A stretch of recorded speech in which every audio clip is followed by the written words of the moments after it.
और आइए अब आगे बढ़ते हैं और गुजरात की बात करते हैं। गुजरात में आज 15 नगर निगमों समेत विभिन्न स्थानीय निकाय चुनाव के लिए वोट डाले जा रहे हैं। मतदान सुबह 7 बजे से शुरू हुआ, जो शाम 6 बजे तक चलेगा। और इस दौरान 4.18 करोड़ से अधिक मतदाता 9,992 उम्मीदवारों के भाग्य का फैसला करेंगे। वोटों की गिनती 28 अप्रैल को होगी। इस चुनाव में भाजपा, कांग्रेस और आम आदमी पार्टी के बीच बहुकोणीय मुकाबला है, जबकि AIMIM भी चुनावी मैदान में अपनी उपस्थिति दर्ज करा रही है।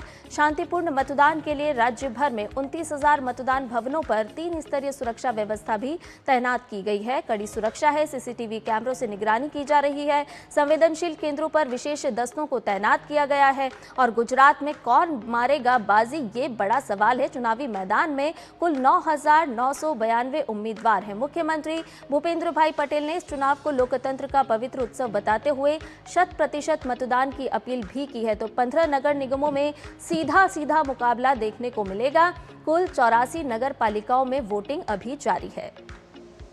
तो गुजरात का ये जो चुनाव काफ़ी महत्वपूर्ण और इसके लिए तमाम तैयारियां जो हैं वो पूरी कर ली गई हैं।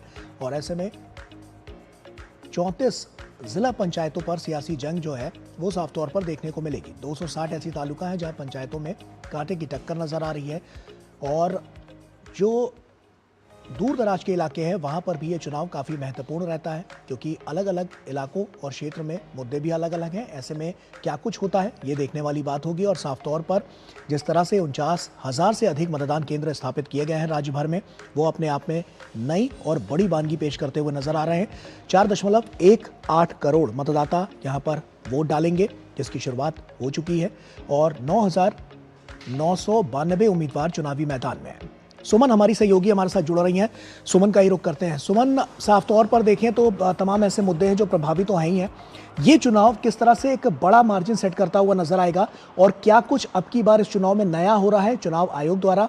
किस तरह से ये जो चुनाव है वो बहुत बड़ी दिशा और दशा दिखाता हुआ नजर आएगा? क्या कुछ तैयारियां, क्या हलचल नजर आ रही है?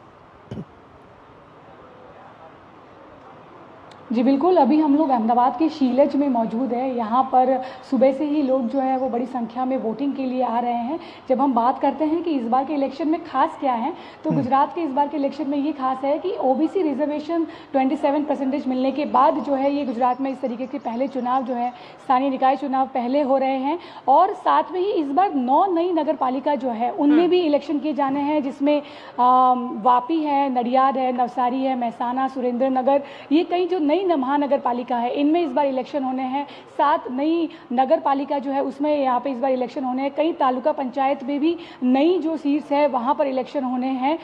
लगभग 49,000 के आसपास पोलिंग स्टेशन जो है वो गुजरात भर में आज वहाँ पर वोट डाले जाएंगे, जिसमें 2.5 लाख से अधिक जो कर्मचारी हैं वो इन सभी पोलिंग बूथ स्टेशन पर अवेलेबल रहेंगे। व्यवस्थाओं की बात करें तो स्टेट इलेक्शन कमीशन ने काफ़ी विशेष जो है वो व्यवस्थाएं कर रखी हैं, चाहे सीनियर सिटीजन की बात हो, दिव्यांग लोगों के लिए बात हो, व्हील चेयर की बात हो, अन्य जो अलग अलग व्यवस्थाएं हैं वो यहाँ पर कर रखी हैं। बैलेट पेपर जो दिव्यांग लोग हैं, वृद्ध लोग हैं, उनके लिए भी उससे वोटिंग की जो है वो व्यवस्थाएं कर रखी हैं। और वही बात नेताओं की जाए तो अभी जिस जगह पर हम मौजूद हैं वहाँ पर कुछ देर बाद गुजरात के मुख्यमंत्री भूपेंद्र पटेल वो यहाँ पर वोटिंग के लिए आने वाले हैं। साथ ही गृह मंत्री अमित शाह जो है वो लगभग 11 बजे नारायणपुरा वार्ड में वो वहाँ पर वोटिंग के लिए आने वाले हैं। और बड़ी संख्या में हम लोग सुबह से ही देख रहे हैं, जो लोगों में उत्साह है वो काफी नजर आ रहा है। और फर्स्ट टाइम वोटर जो है वो काफी एक्साइटेड नजर आ रहे हैं इस बार के वोटिंग को लेकर। बिल्कुल सुमन, और इसके साथ साथ आपसे ये भी जानना चाहेंगे कि स्थानीय चुनाव जो होते हैं वो बहुत मायने रखते हैं, क्योंकि मूलभूत मुद्दे होते हैं जिस पर मतदाता वोट करते हैं। लेकिन आने वाले समय में गुजरात में विधानसभा चुनाव भी होने हैं, तो स्थानीय चुनाव जो होते हैं वो कितने मायने रखते हैं आगे की तैयारी के लिए किसी भी राजनीतिक दल के लिए?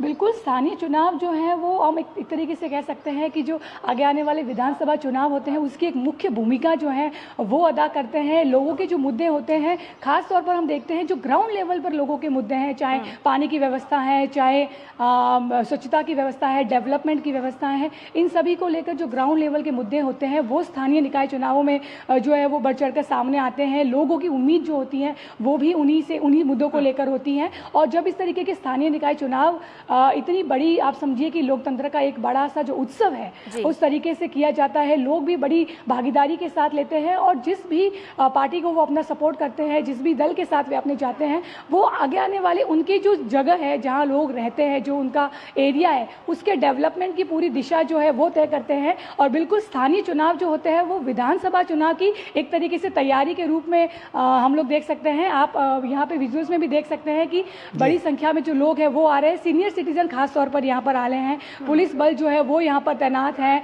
उनके लिए वॉलंटियर्स जो है वो उनकी भी यहाँ पर व्यवस्था की गई है। तो आप यंग से लगाकर सीनियर सिटीजन, दिव्यांग, वृद्ध सभी लोग जो है वो बड़े ही उत्साह के साथ आज के इस पर्व में हिस्सा ले रहे हैं। चलिए, बहुत बहुत शुक्रिया सुमन आपका। आप नज़र बनाकर रखिए, हम आगे भी आपसे अपडेट लेते रहेंगे कि प्रक्रिया